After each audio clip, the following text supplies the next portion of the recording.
Enak aja, udah nyolong gak mau kembalikan aset. Gue tarik aja deh. Itu pernyataan yang disampaikan oleh Presiden Republik Indonesia Prabowo Subianto di hadapan ratusan ribu buruh dalam peringatan Hari Buruh Internasional. Kalau kita melihat pemirsa, Presiden Prabowo Subianto ini tegas mengatakan tidak boleh ada kompromi terhadap koruptor yang tidak mau mengembalikan uang hasil kejahatannya.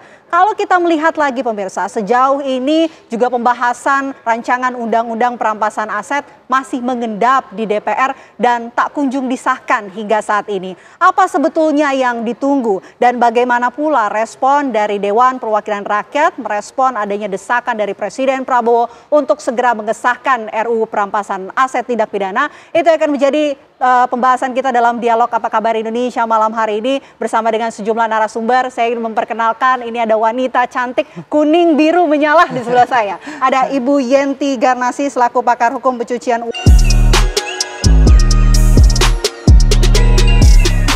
uang. Selamat malam Bu Yenti. Selamat malam Mbak. Oke, Bu Yenti ini paham betul ya dari awal begitu mengenai RUU perampasan aset. Nanti kita gali ya Bu Yenti. Di sebelah Bu Yenti ini juga sudah hadir ada Bang Saud Situmorang selaku mantan pimpinan KPK. Assalamualaikum, selamat malam Bang Saud. Waalaikumsalam, selamat malam Mbak Pena. Sehat Bang? Sehat selalu. Alhamdulillah. Nah ini juga selain dua narasumber saya masih menunggu tersambung ya bersama dengan Wakil Ketua Badan Legislasi DPR RI, ada Bang Ahmad Doli Kurnia, tapi masih proses. Sebelum kita tunggu juga ya kehadiran dari Bang Ahmad Doli Kurnia, saya ingin membuka ke Bang Saud Situmorang terlebih dahulu. Ini kan sudah ada lampu hijau Bang dari Presiden Prabowo Subianto, angin segar kalau Pak Prabowo ini segera mendesak pengesahan RUU perampasan aset. Seperti apa? Ya, saya berulang-ulang di banyak tempat mengatakan kita sangat eager dengan Presiden ini karena sejak kampanye, kemudian diumumkan di KPU, sampai hari ini selalu bicara itu. Jujur aja kita harus mengatakan nggak banyak yang Presiden ngomong kayak gitu, sepanjang Republik ini ada.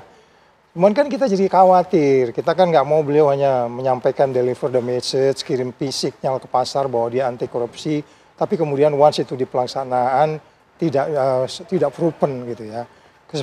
Terutama di Undang-Undang Perampasan Aset. Kita berharap undang-undang ini akan menjadi game changer sebenarnya. Real game changer. Kalau itu dijalankan. Saya jadi ragu sama sekali. Saya ini kan waktu mau di Ketua KPK itu dimarahin sama Bu Yenti ini agar bisa menjalankan pasal 3 dan 4 Undang-Undang Tindak Pidana Korupsi tanpa ada predicate crime. Oke. Saya khawatir ini juga bisa, karena ini kan undang-undang perampasan aset ini disebutnya non-conviction based asset forfeiture. Jadi tanpa melalui putusan pengadilan kita bisa merampas aset itu. Memang ada proses due process of law, tapi saya pikir nanti akhirnya nasibnya akan seperti dulu lagi.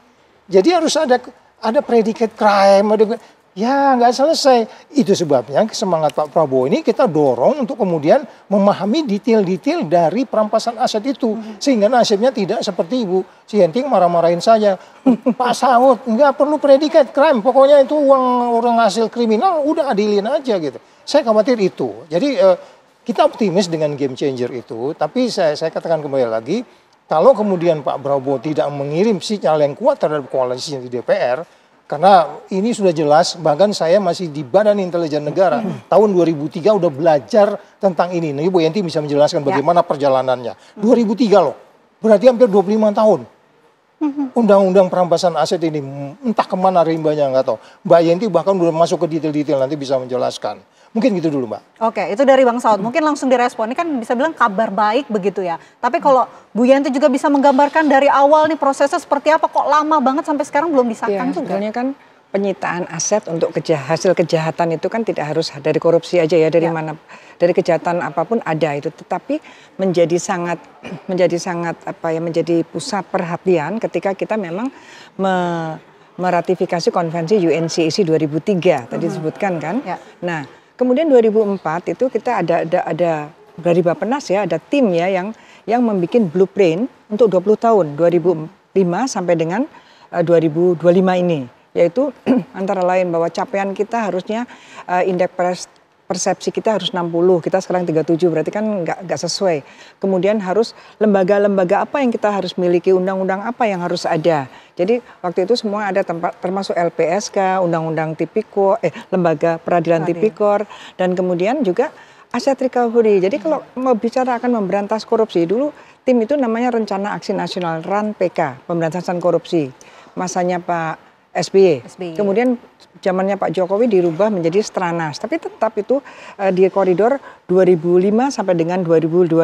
Tim itu dimulai 2004, termasuk membahas bagaimana Undang-Undang Aset Recovery, dan kita membahas secara terpisah itu ada dibahas oleh pemerintah tentang RUU perampasan aset yang saya tahu 2008 itu sudah jadi semuanya.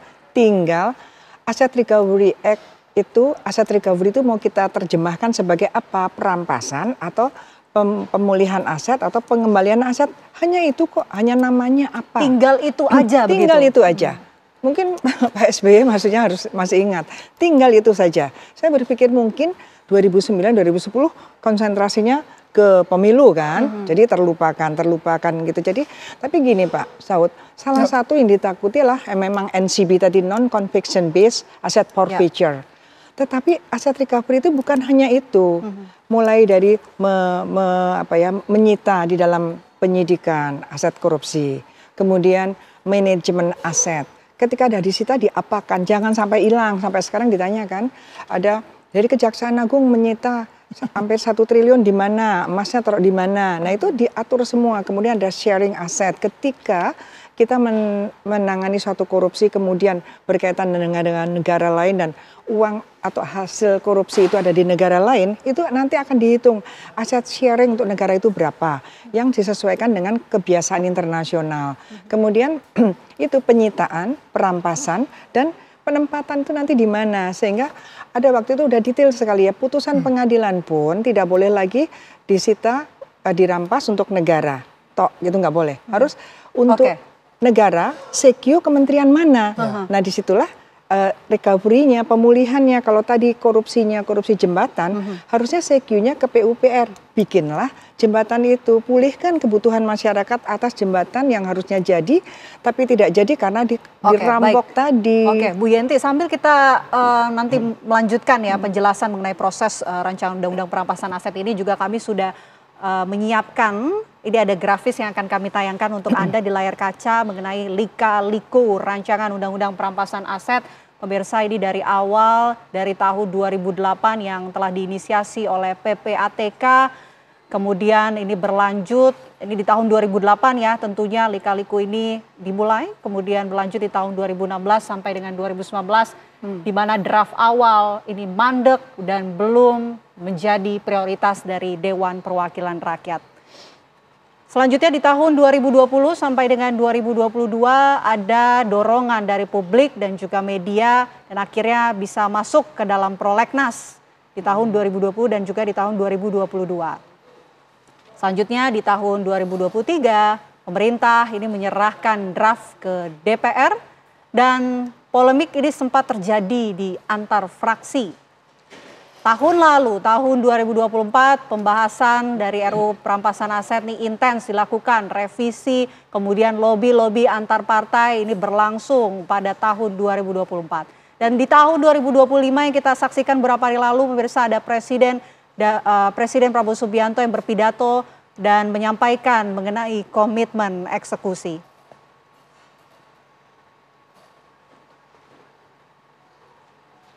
Oke, Bu Yenti, Pak Saud, ini juga kita sudah terhubung bersama dengan Bang Ahmad Doli Kurnia selaku Wakil Ketua Badan Legislasi DPR. Selamat malam, Bang Doli. Selamat malam. Oke, Bang Doli mungkin langsung saja ditanggapi. Ini kan sudah ada desakan dari Presiden Prabowo Subianto untuk mempercepat pengesahan dari RUU perampasan aset. Seperti apa DPR meresponnya? Saya kira sebelum saya merespon itu, pertama saya harus memberikan penjelasan dan mungkin sekaligus klarifikasi ya, bahwa selama ini seolah-olah bahwa undang-undang ini mandeknya di DPR. Tadi kalau kemudian dirunut tadi ya, kronologis perjalanan tentang rancangan undang-undang ini, ya saya mau menjelaskan mungkin pada saat situasinya saya berada di badan legislasi gitu ya. Jadi tadi sebetulnya kalau kita review lagi di tahun 2024, saya mau menegaskan bahwa kami di DPR itu dari awal penyusunan prolegnas sudah memasukkan rancangan undang-undang tentang perampasan aset ini di dalam list prolegnas. Ya, jadi tidak benar kalau kemudian ada yang mengatakan bahwa pemerintah dan DPR itu menghilangkan atau mendelete rancangan undang-undang atau pembahasan rencana undang-undang perampasan aset ini di dalam prolegnas.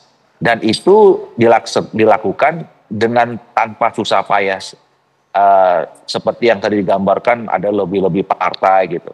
Jadi waktu itu pada pembahasan bersama dengan pemerintah, ya pada saat kita mulai di DPR, ya sebelum kita melakukan rapat dengan pemerintah, itu lancar-lancar saja undang-undang ini dimasukkan dalam prolegnas itu. Nah, juga pada saat bersama dengan pemerintah tidak ada perdebatan, tidak ada pembicaraan khusus gitu pada saat itu. Walaupun kemudian ada yang pada itu Menteri Hukum menyampaikan bahwa undang-undang ini pernah disampaikan ke DPR oleh pemerintah, tapi kemudian tidak dilanjutkan oleh DPR. Nah, waktu itu teman-teman Komisi 3 juga membantah dan mengklarifikasinya. Tapi sudahlah, menurut saya tidak akan kembali melihat ke belakang. Tapi yang jelas sekarang DPR dan saya juga monitor pemerintah sebetulnya sedang mengkaji secara serius, ya. Tadi seperti walaupun saya mungkin terlambat masuk yang dijelaskan oleh Bu Yanti tadi, memang kita harus melakukan penyesuaian sebenarnya. Apalagi kalau kita runut dari UNCAC, ya, United Nations Convention Against Corruption itu, ya itu kan memang harus disesuaikan semuanya berdasarkan dengan mazhab, sistem, dan metodologi hukum kita. Nah, ini yang sebetulnya kita lakukan. Tadi misalnya Bu Yanti menjelaskan soal nama saja. Saya termasuk yang sampai sekarang di dalam diskusi-diskusi kita mendorong, ya kenapa kita harus memilih kata perampasan misalnya. Karena sebelumnya di dalam UNCAC itu disebutkan stolen asset recovery. Ya. Jadi kalau tadi Bu Yanti mengatakan, ya bisa pilihannya bisa pemulihan aset gitu misalnya, atau kemudian manajemen aset gitu. Nah, yang paling penting adalah kita menempatkan bahwa rencana pembahasan undang-undang ini adalah bagian kita menuju komitmen dan keseriusan kita untuk memberantas korupsi. Itu dulu kan.